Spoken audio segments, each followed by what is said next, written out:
За энэ хуулийг анх ярьж байхад би одоо үйлдвэрчний холбооны яс ерөнхийлөгч байж байсан. Тэгээд учрал ерөнхийдөө тухайн үед их хурлын гишүүн ажлын хэсгийн ахалж байсан би санаж байна.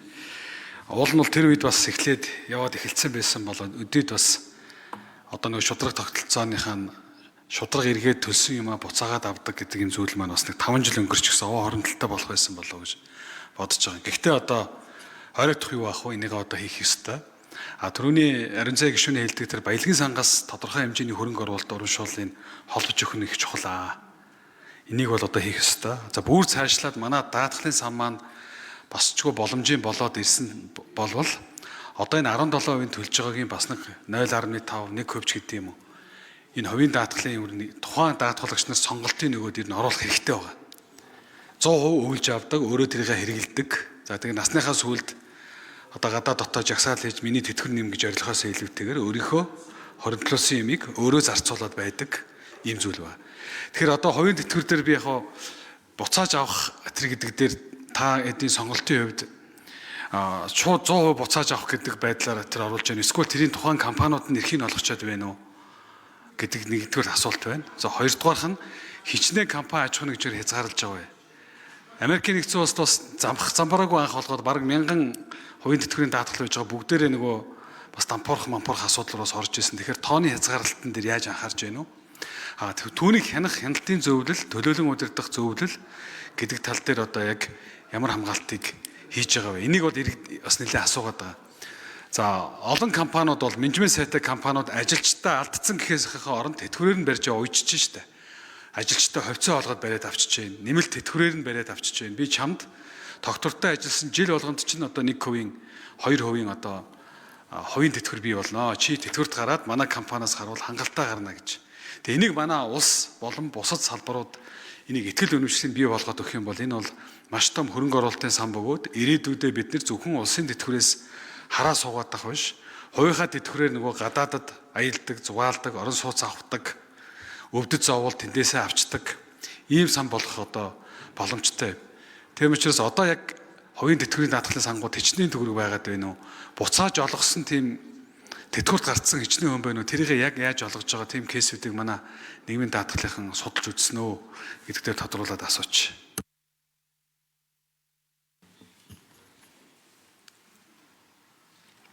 За хэрэлхөө. Ерхийсэд. Яг ер нь хувийн нэмэлт тэтгэврийн бол батлагдахаар хөрөнгө оруулалтын сан байгуулагдж байгаа учраас энэ хувийн тэтгэврийн сан бол өөрөө яг хөрөнгө оруулалтын сангийнхаа хуулийн дагуу л явна. Тэгэхээр энэ хөрөнгө оруулалтын сангийн хуулийн зааснаар бол тэр тузын гишүүдийн шалгуур шаардлага бол хуулиндаа бий. Хараа тус гишүүн хэн байх вэ гэдгийг бол тодорхой заасан. За туз бол 9-өөс багагүй гишүүнтэй. Тэр шаардлагуудыг бол яг хөрөнгө оруулалтын сангийн тузын зарчмын дагуу. Яагаад тэгэхээр хөрөнгө оруулалтын сан байгуулахад бол санхүүгийн зохицуулахаар нь өөрөө зөвшөөрөл авдаг. Тэгэхээр тэр шаардлагуудаараа л явна гэсэн. Тэгэхээр тэр санг бол мэрэгжлийн одоо хөрөнгө оруулалтын одоо менежментийн компани удирдна гэдэг бол хаана хариуцлагаж байгаагийн илэрхийлэл. Тэрээс өнөөдөр бол жишээ нь голомтын тэтгэврийн ууган сан гээл байна, тэр ардын сан байна, зөндөө сангууд байна.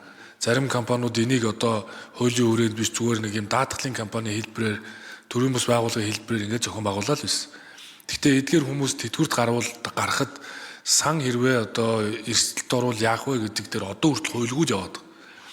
Тэгэхээр одоо энэ хувийн тэтгэврийн санд шимтгэл төлсөн иргэдийг бас хамгаалах гэж байгаа бодлого бол энэ хувийн тэтгэврийн сангийн эрх зүйн орчин статус бий болж байгаа явдал мөн. Энэ эрсдлээс сэргийлье. Тэгэхгүйгээр одоо ингээд зүгээр нэг юм компани хуулийг бариад эсвэл нэг юм төрийн бус байгууллагын заримаар статустайгаар ингээд явуулаад байвал энэ өөр маш их эрсдэл дагуулах учраас хуулийг наривчлан зохицуулж өгж байгаагийн гол шалтгаан бол одоо бас хувийн тэтгэврийн сангаас тэтгэврт гарсан хүмүүсийг бодж байгааг илэрхийл. Тэгээ Эрдэнэт гишүүн бол Монголын үйлдвэрчний хэвлэлийн холбооны ерөнхийлөгч байхад бид хоёр бол 20 онд энэ асуудлыг ярьж исэн. Өнөөдөр ч гэсэн тэр нэвтрүүлэг яригдж байна. Тэрнээс хойш 6 жил өнгөрсөн. 6 жил өнгөрөхөд энэ хувийн тэтгэврийн санг байгуулаа явсан байсан бол өнөөдөр санхүүгийн захыг ямар бодтойгоор дэмжих байсан бол ямар олон хүмүүс тэтгэврт одоо гарах байсан болоо гэж одоо бодоход бол цаг хугацаа хайрын. Тэгээ ажлын хэсэг ажиллаж анхааралтай ажилласан энэ 10 20 жилд бол одоо тэгээд юу хэсэг хийж үтэх боломж байсан. Тэгээ юм тийм л учраас энэ дуустдаггүй яриагаал дуусгачихъя л гэж би зориод байгаа юм. Тэгээ манай засгийн газар бол энэ асуудлуудыг барьж аваад ингээд зөрөгтэй энэний ард гарна. Ерөөсөө тэтгэврийн шинжил гэдэг бол давхар хөрөнгийн зах зээлийг дэмжих бодлого шүү. За энэ тэтгэврийн шинжил гэдэг бол иргэн болгонд хүрх ганц сууг шүү. Тийм учраас тэр үндсэн хуулийн 6-гийн 2 газрын хэвлэлийн баялагын дийлэнхийг ард түмний эзэмшин тэр баялагын сангийн хуулийг амьлуулах цор ганц тогтолцоо бол тэтгэвэр юм бэл. Тэгэхээр энэ зарчмаар За ажлын хэсэг санхүүгийн зохицуулахаараа нэмж хариулъя.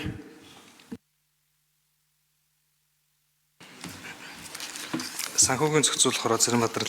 За хувийн тэтгэврийн сангийн хувьд хуулийн төсөлд заасны дагуу ХХК хэлбэртэй байгуулагдахаар туссан байгаа. За тодорхой хуулийн төсөлд хязгаарлалт туссан. Тухайлжлах юм бол нэг хувьцаа эзэмшигчдийн хувьцаа хэмжих дээд хязгаар нь 20% байгаа. Өөрөөр хэлбэл одоо 5 буюу түүнээс дээш хувьцаа эзэмшигчд хамтарч одоо хувийн тэтгэврийн санг байгуулахаар маань дөрвийн сангийн хувьд 15 тэрбум төгрөгийн одоо лимитийг тавьж өгсөн байгаа. За мэдээж хувийн тэтгэврийн санг үүсгэн байгуулж байгаа энэ төлөөлөл удирдах зөвлөн компанидар мэрэгжлийн тодорхой шалгуурууд тавьж байгаа. За тухайлжлах юм бол одоо төлөөлөл удирдах зөвлөлийн хувьд дийлэнх гишүүд нь хараат бус байх. Тэр дотроо одоо хувийн тэтгэврийн санд хамрагдсан иргэд буюу гишүүдийн төлөөлөл бас 3-аас доошгүй байх зэрэг одоо энэ хязгаарлалтуудыг бол оруулж өгсөн байгаа. За ер нь бол зөвхөн хувийн тэтгэврийн сангийн гол одоо хөрөнгийн удирдлага менежмент аюулгүй байдлын тал дээр нэлээд асуудал гарч байна. За энэ дээр нэг энэ хувийн тэтгэврийн сангийн хөрөнгийн удирдлагыг хөрөнгө оруулалт менежментийн компани буюу